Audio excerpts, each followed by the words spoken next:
বাংলাদেশ এবং সরকারকে নিয়ে অপপ্রচার চালানো এবং ষড়যন্ত্র হচ্ছে বলে জানিয়েছেন তথ্য উপদেষ্টা নাহিদ ইসলাম। মঙ্গলবার সচিবালয়ে টেলিভিশন মালিকদের সংগঠন অ্যাডকোর সঙ্গে বৈঠক শেষে একথা জানিয়েছেন তিনি।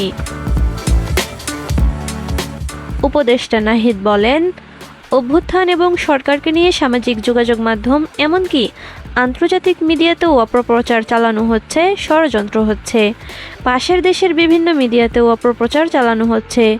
এই অপপ্রচারকে কাউন্টার দেওয়ার জন্য এবং প্রকৃত সত্য তুলে ধরার জন্য গণমাধ্যম সহ সবাইকে একসঙ্গে কাজ করতে হবে।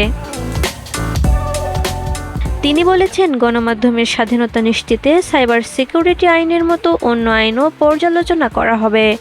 বকেয়া বেতন ভাতা যথাসময়ে মিটিয়ে দিতে মালিকদের আহ্বান জানানো হয়েছে।